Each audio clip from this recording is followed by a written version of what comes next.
नमस्कार साथियों, स्वागत है आपका एक और नई बेहतरीन कहानी में। साथियों, कहानी यदि आपको अच्छी लगती है तो वीडियो को लाइक और चैनल को सब्सक्राइब करना बिल्कुल ना भूलें।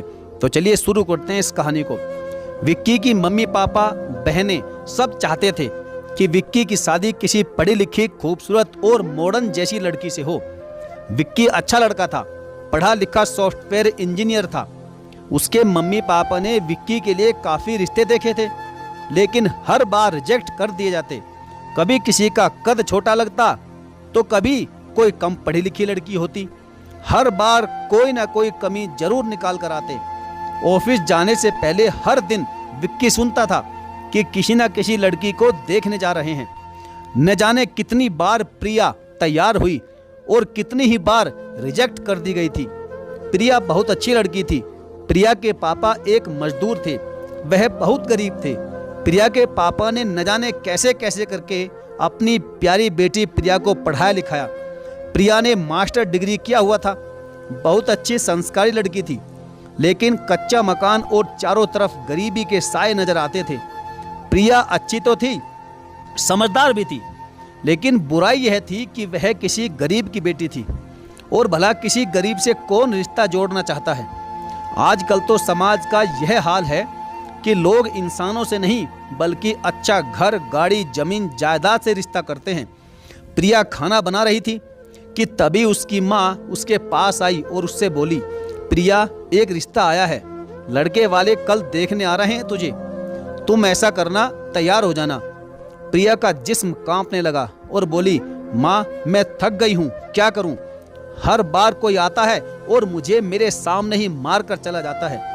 मेरे अंदर मैं मर चुकी हूँ माँ, कल फिर तैयार होकर सज संवर कर बदनाम करी जाऊंगी। माँ ने बेटी के सर पर हाथ फेरा और कहा, मेरी बच्ची, हर काम में ऊपर वाले की मर्जी होती है, तुम ये रोना धोना बंद करो। चाय की पतीली चूल्हे पर चढ़ाई हुई थी। वह सोच रही थी कि न जाने कौन आएगा, इतना सजना संवरना, फिर मुझे चलने को कहा जाएगा, फिर मुझे बोलने को कहा जाएगा, और फिर मुझे भेड़ बकरी की तरह परखा जाएगा। मुझसे नौकरानी की तरह खाना बनाने के बारे में पूछा जाएगा। मेरी सारी अच्छाई होने के बावजूद फिर मेरे पापा से दहेज मांगेंगे, डिमांड करेंगे। पापा के हाथ पर बने जख्म मैं कैसे दिखाऊं उनको कि मेरे पापा थक गए हैं मजदूरी करते करते। वह नहीं दे सकते बाइक और महंगा फर्नीचर। आंखों में आंसू थे, चाय उबल रही थी। बेटी होना भी कितना मुश्किल होता है ना माँ, कितनी परेशानी होती है मेरे लिए। मैं उन्हें जानबूझकर तो नहीं कहती कि कोई मुझे इस तरह ठुकरा कर चला जाए। इतने में अपने प्यारे से हाथों से चाय की डेगची उठाई। माँ ने आवाज दी कि बेटी, आधा चाय लेकर। पापा लड़के वालों के पास बैठे हुए थे। प्रिया चाय लेकर गई। लड़के की बात करूं तो लड़का कहाँ था, वह तो 44 साल का था।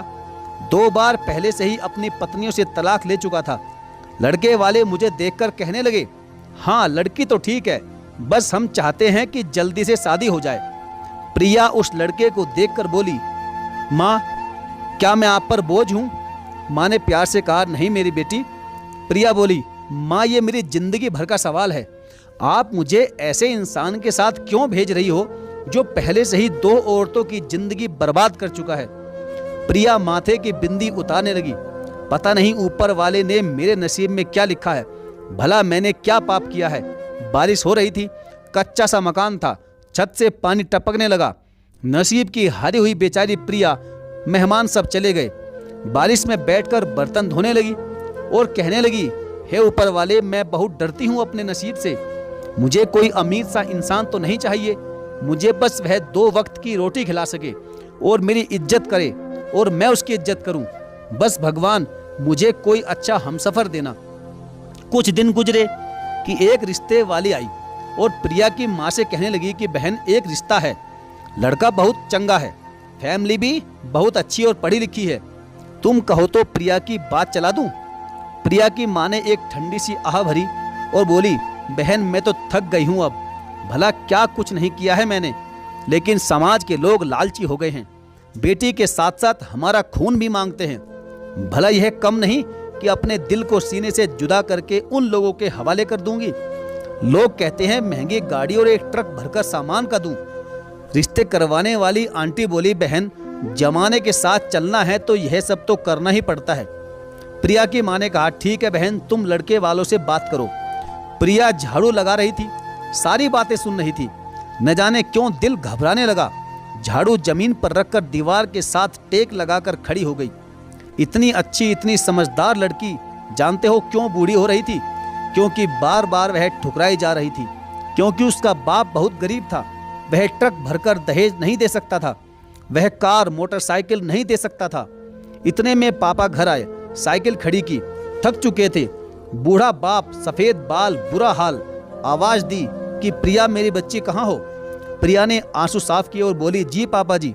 पापा ने सर पर हाथ फेरा और कहा, यह लो तुम्हारे लिए चूड़ियाँ लाया हूँ। तुम कह रही थी ना कि पापा मेरे लिए चूड़ियाँ ला देना। प्रिया हल्का सा मुस्कुराई और बोली, पापा मैं तो मजाक कर रही थी। पापा प्यार से बोले, मेरी बच्ची, मेरी जान कुर्बान है अपनी लाडली पर। अब खाना लेकर आजा जल्दी से, बहुत भूख लगी है। पापा के पैरों की तरफ देखा, टूटे हुए जूते पहने थे। दिल तो चाहा कि पापा के सीने से लग जाऊं। पापा क्या कुछ नहीं करते अपनी राजकुमारियों के लिए। और फिर जब बेटियां विदा की जाती है तो पापा से क्या क्या मांगा जाता है। रात भर जागती रही, कभी इस करवट तो कभी दूसरी करवट। दिल में हजारों सपने थे। कल फिर सपने सजाऊंगी, कल फिर सच संवर कर किसी के सामने जाऊंगी, कल फिर मुझे बदनाम किया जाएगा, कल फिर मेरे सब सपने चुरा लिए जाएंगे। हे ऊपर वाले, मुझ पर रहम करो, मैं थक गई हूँ। पापा जी भी थक गए हैं। पापा के टूटे हुए जूते, पापा को रात को देखा था मैंने। इतने थक जाते हैं बेचारे कि सारी सारी रात दर्द से करहाते हैं। हे भगवान मेरी मदद करो, मेरे पापा थक गए हैं। सुबह हुई, चेहरे पर उदासी थी। खाना बनाया। पापा ने तरह तरह के व्यंजन बनवाए। माँ ने कहा कि प्रिया मेरी बेटी, जाओ जरा तैयार हो जाओ, लड़के वाले आ ही रहे होंगे। दिल उदास, धड़कन रुकी रुकी सी और होठ खामोश। चेहरे पर एक उदासी थी। आईने के सामने खड़ी थी, फिर से सजने संवरने लगी। वह लम्हे बहुत ही दर्दनाक होते हैं ना, कि जब आप जानते हो कि आपको बदनाम किया जाना है। लड़के वाले आ गए। मम्मी पापा ने उनका स्वागत किया। सब आकर बैठ गए। वह और कोई नहीं, विक्की के मम्मी पापा, बहन और साथ में विक्की था। सब आ गए। बातें शुरू होने लगी। बहन ने नजर उठाकर घर की तरफ देखा, फिर खामोश हो गई। माँ बाप ने भी देखा कि कच्चा सा मकान है, दरवाजा टूटी फूटी लकड़ी का है। सब ने जान छुड़ाने के लिए कहा कि ठीक है, लड़की को बुलाइए। विक्की के मम्मी पापा, बहन सब चाह रहे थे कि बस जल्दी से उस घर से चले जाएं। यह लोग तो बहुत ही ज्यादा गरीब है। प्रिया की माँ पास गई और बोली, प्रिया बेटी आजा। प्रिया आहिस्ता से बोली, माँ हिम्मत नहीं है, अब अगर आज भी ठुकराई गई तो मर जाऊंगी। माँ ने हौसला दिया कि ऊपर वाला सब सही करेगा, दिल छोटा मत कर मेरी बेटी। प्रिया हाथ में चाय की ट्रे लिए आई। खूबसूरत थी, प्यारी थी। वह प्यारी सी आंखें तबीयत में एक ठहराव सा लिए सामने बैठ गई। नजरें झुकाए हुए थी। विक्की देख रहा था कि जैसे एक दर्द छुपाए हुए बैठी हो। मुस्कुराने की नाकाम सी कोशिश कर रही थी। तभी विक्की की बहन बोली कि प्रिया नाम है ना आपका? प्रिया आहिस्ता से बोली, जी हाँ। विक्की की माँ ने अपने पास बैठाया। प्रिया यहाँ आओ, मेरे पास बैठो। डर क्यों रही हो? प्रिया आहिस्ता से बोली, नहीं आंटी, बस ऐसे ही। माँ को प्रिया की बात करना, उसके संस्कार दिल को भाने लगे। माँ ने प्रिया की माँ की तरफ देखकर कहा, हम चाहते हैं कि विक्की और प्रिया एक बार आपस में अकेले में बात कर लें। प्रिया की माँ ने कहा, हाँ हाँ क्यों नहीं, जरूर बहन। प्रिया बाहर हॉल में चली गई। विक्की उसके पास आया और बोला, आप उदास क्यों हैं? ऐसा लग रहा है कि आपको कोई दर्द सता रहा है। प्रिया आहिस्ता से बोली, नहीं तो ऐसी कोई बात नहीं है। तभी विक्की प्यार से बोला, अरे इतनी खूबसूरत चेहरे पर उदासी अच्छी नहीं लगती। अच्छा बताओ तुम कितनी पढ़ी लिखी हो? प्रिया कांपती हुई आवाज में बोली कि मास्टर डिग्री की हुई है मैंने, पापा ने बहुत मुश्किल से पढ़ाया है मुझे। विक्की प्यार से बोला, वाह, अच्छा तो कैसा हमसफर चाहिए तुम्हें? प्रिया विक्की की तरफ देखने लगी और बोली कि सर आप मेरा मजाक ना बनाएं, मैं गरीब पिता की बेटी हूँ। मैं नहीं चाहती बड़ा घर, गाड़ी, सोना चांदी, कुछ भी नहीं चाहती। बस एक घर हो, छोटा सा हो, और उसमें मेरा हमसफर हो। उस घर में मुझे इज्जत मिले, मुझे बेटी बनाकर रखा जाए। हमसफर मुझे राजकुमारी तो नहीं, बस पत्नी बनाकर मुझे थोड़ा सा प्यार दे दे। मैं बस इतने में ही खुश हूँ। विक्की का दिल जैसे प्रिया पर फिदा होने लगा। इतनी समझदार, इतनी अच्छी लड़की। विक्की बोला, अच्छा तो अगर मैं रिश्ता एक्सेप्ट कर लूँ तो क्या आपके पापा मुझे एक नई कार और महंगा फर्नीचर और साथ में कुछ ब्रांडेड सामान देंगे? प्रिया के चेहरे का रंग पीला पड़ गया। पास रखी कुर्सी पर बैठ गई और बोली, सर आप ना मेरे पापा से कहना कि आपकी बेटी पसंद नहीं आई मुझे। आप मुझ में बहुत सी बुराई बताना मेरे पापा के सामने। सर पापा ने बहुत दर्द देखे हैं इस जिंदगी में। मेरे पापा मजदूरी करते हैं, मेहनत करते हैं, उनके हाथों पर छाले पड़े हुए हैं, टूटा हुआ जूता पहनते हैं मेरे पापा, बूढ़े हो चुके हैं। आप मेरे पापा को यह दुख मत देना प्लीज, आप लोग चले जाएं। प्रिया रो रही थी। मैं किसी भी बूढ़े तलाकशुदा से शादी कर लूंगी, मैं थक गई हूं सर, अब और नहीं सहा जाता मुझसे। कितनी बदनसीब हूं ना मैं। सर आप मेरे पापा से कहना कि आपकी बेटी ठीक नहीं है, उनको ये एहसास मत होने देना कि आप लोग दहेज की वजह से रिश्ता ठुकरा रहे हैं। विक्की मोहब्बत भरी निगाहों से देख रहा था। प्रिया की तरफ देखकर बोला, अच्छा अपने आंसू साफ कर लो, आप बहुत अच्छी हैं, अपना ख्याल रखना। मैं अब सबके सामने रिश्ते से मना कर दूंगा। प्रिया के हाथ पैर कांप रहे थे, दिल जोर जोर से धड़क रहा था, पलकें भीगी हुई थी। सबके सामने जाकर विक्की ने प्रिया की आंखों में देखा। उसकी आंखें हजारों सवाल कर रही थी, शायद कि रहम के भीख मांग रही थी। विक्की मुस्कुराने लगा और अपनी माँ से कहने लगा कि माँ आप चाहें तो इसी समय मेरी प्रिया से शादी करवा दें। प्रिया की तरफ देखकर बोला, भला कौन नालायक आप जैसी इतनी अच्छी लड़की से शादी करने से इनकार कर सकता है। प्रिया की पलकें भीग गई। फिर बोला कि मम्मी पापा प्रिया वाकई बहुत अच्छी लड़की है। प्रिया यह सुनकर रोने लगी।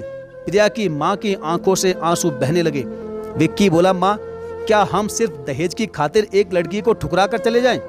देखो ना प्रिया की आंखों में कितनी बेबसी है। हम मोटरसाइकिल और कार की फरमाइश क्यों करें? माँ हमको प्रिया से रिश्ता जोड़ना है, ना कि दौलत से। अपने पापा के सामने बैठकर विक्की बोला, पापा प्रिया के पापा से हम कुछ भी नहीं लेंगे। भला ये कम है क्या कि बेटी को पाला पढ़ाया पोसा और फिर हमारे हवाले कर देंगे? विक्की की माँ ने प्रिया के सर पर हाथ रखा और कहा कि आज से तुम मेरी बेटी हो, हमें यह रिश्ता मंजूर है। प्रिया के जैसे सारे दर्द मिट गए हों। कुछ दिन बाद शादी हो गई। प्रिया विक्की के साथ बहुत खुश थी। विक्की प्रिया का हाथ थामकर बोला, प्रिया वे लोग जो दहेज के लालच में किसी की बेटी को बदनाम करते हैं ना, वे इंसान नहीं बल्कि इंसान की शक्ल में भेड़िए और दरिंदे होते हैं। मुंह फाड़ कर दहेज मांगने से पहले उस बाप की आंखों में गुर्बत और बेबसी का दर्द जरूर देख लिया करें। और डरो ऊपर वाले से। किसी की बेटी को दहेज के नाम पर बदनाम करना वास्तव में बहुत बड़ा पाप होता है, क्योंकि कोई भी धर्म मुंह फाड़ कर दहेज मांगने की इजाजत नहीं देता।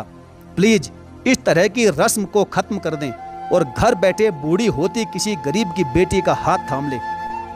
बाप मर जाता है बेटी को पालते पालते, और फिर कुछ दरिंदे भेड़िए लोग दहेज मांगकर उसे इतना कर्जदार कर देते हैं कि आखिरी सांस तक वह बेचारा बेटी के दहेज का बोझ उतार नहीं पाता और कर्जा देते देते मर जाता है। जरा सोचिए कि आप भी तो कहीं किसी बेटी के कातिल तो नहीं बन रहे। किसी की खुशियां आप दहेज की वजह से एक दर्द भरी चीखों में तो नहीं बदल रहे। साथियों, आप विक्की के बारे में क्या कहना चाहेंगे और आपका दहेज प्रथा पर क्या विचार है? आप अपनी राय हमें कमेंट करके जरूर बताएं। और हाँ, यदि आपको यह कहानी अच्छी लगी तो वह भी हमें कमेंट जरूर कर दें। साथ ही साथ यदि आपने हमारे चैनल को अभी तक सब्सक्राइब नहीं किया है तो सब्सक्राइब करके बेल आइकन को जरूर प्रेस कर लीजिएगा। तो चलिए साथियों, मिलेंगे फिर और किसी दमदार और बेहतरीन कहानी में। तब तक के लिए धन्यवाद। जय हिंद।